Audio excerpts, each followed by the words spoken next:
Well, howdy. Well, now, ain't that handy? That, Pa? Way the road takes a bend in here, runs right by the front door. No, Mr. Clampett, this is your driveway. It goes with the house. Is this thing a high Oh, yes, indeed. It was built by John Barrymore, one of our finest actors. Pretty fair stonemason, too. Hey, Jed! This here is dandy soil. Fine, Granny. We'll commence plowing tomorrow. But this is Beverly Hills. Dirt is dirt. Yes, I know, but why don't we look around inside, eh?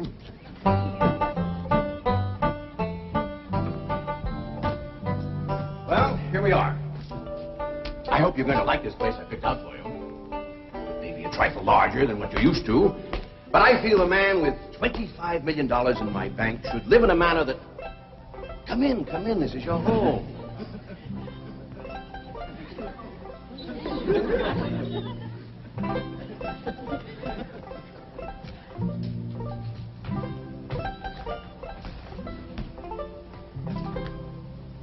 As I say, it may be a bit more than you're used to, but I'm sure you'll be comfortable. Now, my secretary will be over right away to help you with the hiring of servants or whatever problems you may have. She's a very efficient girl, Miss Hathaway. Jed? Jed? Jed? You and Jethro fetching my stove so I can get some victuals to cook in? You have a beautiful stove. Thank you. Fetch it in, Jed. You scare up some wood, Elly. No, I mean you have a stove already installed in the kitchen. Where's that? I'll show you. Excuse us. Elly, you go with Granny. She'll still need you to fetch some wood. Sure, Pa. Uncle Jed, guess what? There's a whole nother house up here. Jethro, come down from there. Like as not, that belongs to somebody else. Darn. This is your kitchen. Oh, and here's the stove. The last word in food preparation. And speaking of food, you'll find everything you could possibly want stored right in here. See? Huh? Well, I'll leave you ladies to your culinary delights. Au revoir. Bon appetit. Talks gibberish. You said a great deal of store in this here stove, Granny. Well, we'll see. Elly, you run out and fetch some wood. I'll get a fire to going in here and we'll see. Jethro, I hope it's all right for you to be missing school. Oh, sure, Uncle Jed. They ain't straight in the 5th grade. You're in the 5th grade already? Starting this year. It don't seem like no time at all since I went with your ma to get you started in the 1st grade. You was 6 years old. No bigger than that. We drove clean over to Oxford so you could go to the same school your pa went to. You wouldn't know that town today, Uncle Jed. Oxford? Yes, sir. Well, that town has growed and growed and spread out and built up and just kept getting bigger and bigger. Where today, why, I bet you there must be at least 3 or 4 dozen people living there. A place like that's all right to visit, but I wouldn't want to live there. Do you have any assistance? No, thank you, Mr. Drysdale. We were just talking about Jethro here getting back to school. Oh, well, we have some excellent educational facilities out here, Mr. Clampett. Where do you go to school, Jethro? Oxford. Yeah, you see, Jethro's ma, that's my cousin Pearl. She married an Oxford man, so naturally Jethro, he goes to school there, too. I'm the champion crawdad eater. At Oxford? Jethro put away 3 buckets of crawdads. 4. And he's learned to cipher and everything. Cipher some for Mr. Drysdale. 1 and 1's 2. 2 and 2's 4. 4 and 4's 8. I have to take off my shoes to get any further than that. Never mind. I'm sure we're thinking of 2 different Oxfords. You see, there's one that's very, very famous and very old. That's where Jethro goes to school. Been there since pioneer days. That's how come it got its name. It's where the oxen used to ford the river. So folks took to calling it Oxen Ford, and later on got shortened to Oxford. Well, I'll be running. Oh, by the way, here are your keys. My secretary should be over very soon. Well, thank you very much, Mr. Drysdale, for everything you've been doing for us. Oh, it's my pleasure, Mr. Clampett. You see, I'm not only your banker, I'm your next-door neighbor. Well, say, now ain't that nice? Well, now, why don't you bring your missus over tonight for supper, and I'll have Granny womp up a mess of grits and hog jowl. Well, you see, right now my wife is in Boston. Well, that's too bad. When'll she be back? Not too soon, fortunately. I'll see you later. Well, thank you, Mr. Drysdale. So long. Uncle Jed, you reckon one of these days I can have me a little bitty old taste of Granny's moonshine? Now, Jethro, you know the family rule about Granny's moonshine? You get your first taste on your wedding day and not before. Well, Uncle Jed, that might be an awful long time. I ain't even got me no sweetheart. How come? Why, back home, every time I get me a girl, one of them there big fellas would take her right away from me. Maybe out here in Beverly Hills. Paul, could I please have the axe? I gotta split some wood for Granny. Fetch it, Jethro. Ain't this place got a wood pile? Not that I can find, but I found a whole row of black old dead tree trunks, pretty near as high as this height. Is it kind of big for you to tackle? Well, shucks, no, Paul. They're only this big around, and all trimmed and topped and strung together with the black rope, so as no matter which one you cut, the others keep it from falling. Somebody had a right smart idea there. Just the same, I think I'd rather have Jethro do the cutting. Oh, Paul, let me. Ah, cutting trees and chopping logs ain't no work for a girl. I'm just as strong as Jethro. You ain't neither. I am so. You ain't neither. I am so, too. You want to wrestle? Darn too. Now, here. That ain't no fair fight. Somebody's gonna get hurt. Now, yeah, you see? You're getting too rough. Jethro. A person can get crippled from a hold like that. Get up from there. I can't, Uncle Jed. You turn him loose and get up from there before I take the strap to the boot. Now, here, you get out there and chop down one of them tree trunks and saw Granny some nice logs. Yes, sir, Uncle Jed. Could have whooped you if you hadn't tripped me. Okay? Come back here and sit down. I want to talk to you. Whooped him fair and square, and I'll do it again. You won't. That's what I want to talk to you about. Elly Mae, you're getting too big to wrestle with boys. I ain't as big as Jethro. Big that way, I mean, growed up. You're a young lady now. You gotta start minding your manners and fixing your stuff up real nice and wearing dresses. Paul, folks would call me a sissy. It ain't sissy for girls to act like girls. You see, Elly, I raised you like a boy, and I was wrong to do it. I reckon every man liked to have a son, and you was my only young'un. And when your ma passed away, I just decided to turn you into a boy. By the time Granny come to help out, you was too wild to tame. By thunder, you could outrun, out-climb, out-fight, and out-shoot every boy in them hills. Still can, Paul. Yeah, but it ain't fitting. It ain't right for folks to go against nature. Now look at old Duke. Reckon we could turn him into a cat. Of course not. That's right. Because nature made him into a dog. It's the same way nature made you into a girl. Here lately, she's getting more and more positive about it. You mean my years is grown? No, nothing like that. You're pretty. Oh, Paul. I know you don't like it when I say that, but you like it when the young fellas around here come in saying it, and they will. Only they'll probably be using words, fancy words I won't even understand. But Elly Mae, ain't nobody can ever tell you how pretty you really are, except me. You're the living picture of your mom.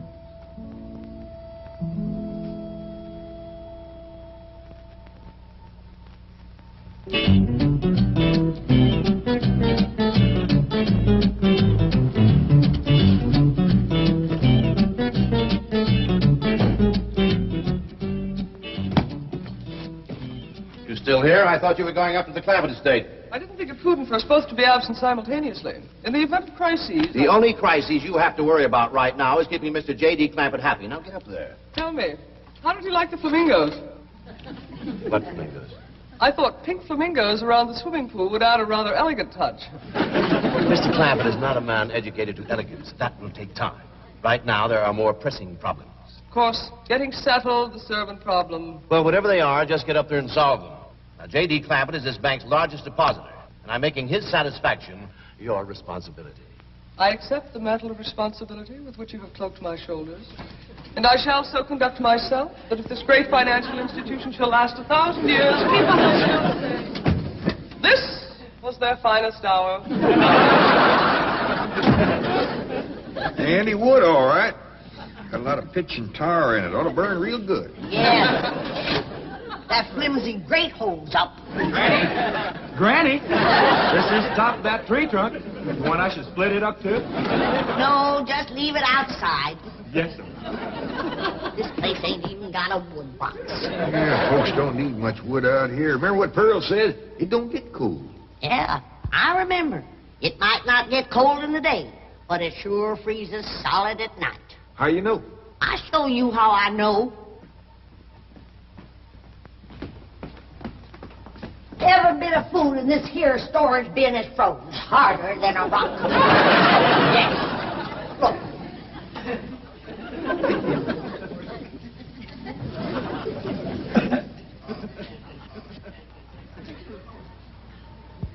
Mighty thin-skinned hog.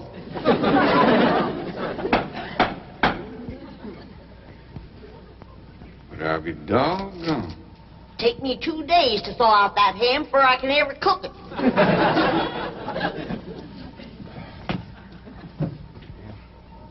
People ought to know better than store food up against the north wall. Tomorrow we'll dig us a root cellar and we put all this stuff in it. Jethro, go on out there and catch us a chicken. Okay, Uncle Jay. How you know we got chicken? Place this size is bound to have chickens. Ain't all frozen.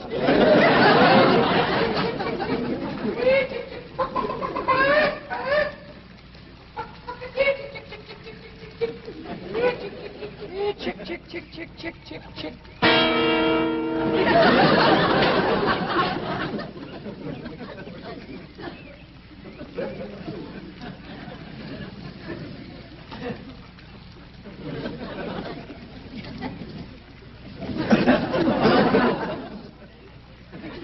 I eat a chicken. Here's that bucket. You want it? You take it, Elly. See if you can find a creek. I gotta have some water. You want a pump on this place? It ain't even got a well. Uncle Jed, Uncle Jed. Yeah, boy, did you find a chicken? I found something. I ain't sure if it's a chicken, a goose, a duck, or what. Where is it? I couldn't catch it. That thing can outrun a jackrabbit. There ain't no goose or duck. Must be a chicken.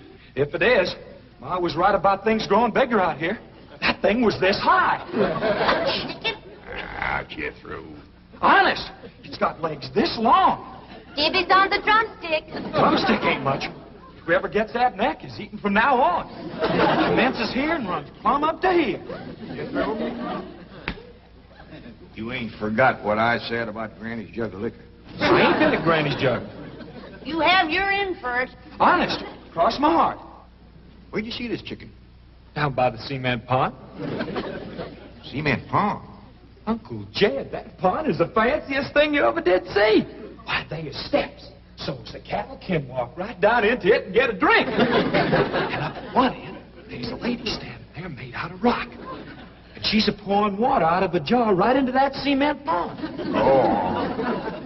Well, that's how come that big old pink chicken to get away from me. Flew right over the top of that there rock lady, landed in that pond, and swam like an otter. Just flapping them big old pink wings and hollered. What color did you say that chicken was? It's pink. Ain't I told you that stuff would stunt your growth? Miss Granny, I didn't touch a drop. You and me is going to the woodshed. Now, Jethro, you swear to be telling the truth? So help me, Jefferson Davis. You take your hat off when you speak to the president. He ain't president no more. I'll have no Yankee talk in my kitchen. Now, Jethro, you and me is going back out there and corner that chicken. Granny, you get your fire to going. Elly Mae, you sweep up out front and keep your eyes open for that Miss Hathaway. I'm counting on her to take you in hand and get you in the right kind of clothes. Come on. Chicken.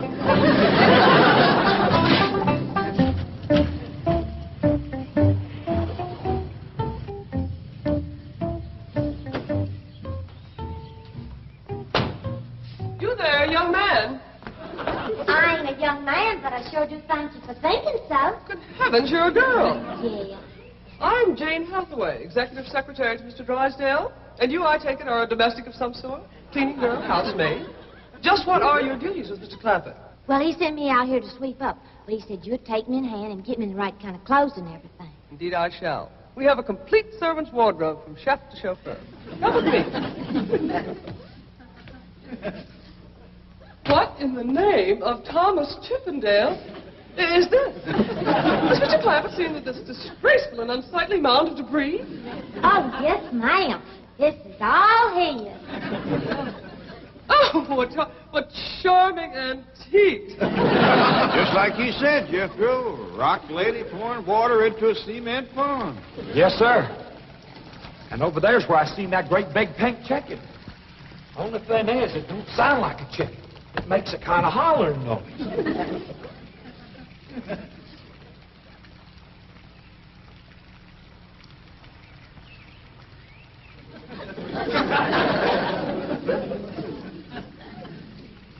Reckon you'd make a hollering noise, too, if you was to lay an egg like that. Man, oh, man. That's what I call an egg. And you won't have to worry about food now. Wait till she cooks this.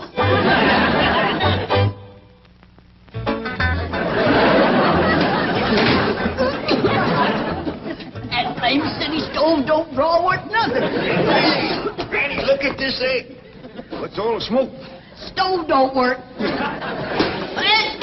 Probably just a stuffed-up flue. Ain't got a flue. Ain't even got a stovepipe. Well, I'll get the shovel and a hoe and rake it out of there. You keep this egg.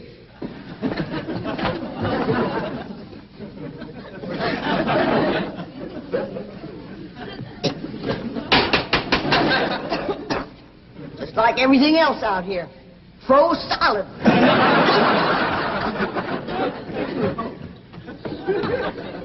Really, my dear, you look quite charming. Well, I feel like a dead blind fool. Oh. Just a moment. Yes, stop now. I'll be right back. Oh, that was my pa. I take it he's a gardener. Oh, yes, ma'am. Pa just can't wait to commence gardening. Perfect. However, as though I admire his enthusiasm, I must forbid him access through the main entrance. Now, tell me about the rest of the staff. Is there a chauffeur? A what? Someone who does the driving. Oh, yes, ma'am. That's Jethro. Of course, I don't reckon he can stay around very long. He's got to get back to Oxford and go to school. Oxford? He attends Oxford University? Well, he just calls it school. Pa went to school there, too. Oh, yes. Old school time. Great pride, those Oxford men. Sorry I couldn't stop before. Granny was having trouble in the kitchen. Pa, do I have to wear this here stuff that Miss Hathaway... No, there can be no appeal from Mr. Clampett's orders. Thank you, ma'am. Glad to see you taking a firm hand. Elly Mae, that's right pretty. Makes you look taller. She's got me walking on pegs. We'll run in and show Granny. And get rid of those old clothes, dear. Granny, I presume, is the cook. Yes, ma'am, but she ain't too happy about it right now. I shall deal with her directly. Now, let's see. Maid, gardener, cook, chauffeur. Oh, I understand Jethro is an Oxford man. You bet he is. I'm quite anxious to meet him. Don't blame you. Fine-looking young feller. Single, too. And he's on the lookout for a girl. I am only interested in the intellectual rapport which I would naturally have with an Oxford man. I presume you went to Eton as a boy. If I know Jethro, he went to Eton the minute he was born. Yes, of course. I suppose his father matriculated him. I kind of think maybe it was his ma. Oh, well, no matter. At any rate, he's an eating man. That he is. Matter of fact, Jethro won the eating championship. Oh, marvelous. What was he champion of? Eating. Yes, I know. But what was it? Cricket? Oh, no, it was crawdad. I don't think even Jethro would eat crickets. I was referring to the game of cricket. Kid, where's the axe? I bet you, Granny, you talk to Miss Hathaway. And just why does Cook need an axe? I've hit this with everything I could lay a hand to. I even whomped it with an iron skillet. You are supposed to hit it with a croquet mallet. All right, where is it? I don't think I'll tell you. There is a time for work and a time for play. Now then, what are we cooking for Mr. Clampett? Well, I don't know what you're cooking him, but if he wants any victuals from me, somebody better shoot a possum. Possum? You got a better idea? But of course, a nice big fluffy souffle. All right. You shoot it and you skin it. You don't even know what a souffle is. What kind of a cook are you? I'm a cook with a stove that don't draw, food that's froze solid, chickens that can't be caught, eggs that can't be broke, and a smart alecky city woman telling me my business. That's what kind of a cook I am. Mind your tongue, little woman. I can have your job. You sure can, and the sooner the better. Jethro's coming, and just wait till you see what he's got. Thank heaven. Now I can have an intelligent conversation. Look, Granny, I caught that big chicken. I hope it ain't as tough as its egg. That is a flamingo. Oh, no, ma'am. That's my nephew, Jethro. Jethro, say hello to Miss Hathaway. Howdy, ma'am. This the big dangest chicken you ever did see. You go to school at Oxford? Yes, ma'am. I'm in the 5th grade. Stop bragging and break that chicken's neck. Elly, babe! No, stop, you barbarian. Don't harm one feather of that beautiful bird. I've taken just about as much as I'm going to take from you. Yeah, Granny. Elly, you get the fire going under the big kettle outdoors. Young lady, where is your maid's uniform? I ain't going away. Oh, yes, you are. No, I ain't. Oh, yes, you are, if I must subdue you forcefully. I wouldn't try Hey, that. Don't! Tried to tell you. I'll settle on her, Elly. You get the fire to go. Now, here, Granny. Come on, let her up. Get off of her. You are discharged! All of you! That! Baer! You are the most incompetent, insubordinate, belligerent group of domestics it has ever been my misfortune. Hathaway! Ah, Chief! You're just in time to help me take disciplinary action. You're fired. I've already told them. Not them, you. These people are the Clampetts. Clampett? Yes, that's right. Now go back to the office and pick up your severance pay. You're through. Now, Mr. Drysdale, hold on a spell. I reckon there's been a kind of a misunderstanding. But this little lady's been a right big help to us. Why, she fit in just like one of the family. Matter of fact, her and me is going out hunting. Ain't that right, Miss Hathaway? Yes, indeed. Yeah. Jethro, you can take that pink chicken back out to the cement pond. We're going out and shoot us a nice big fluffy souffle.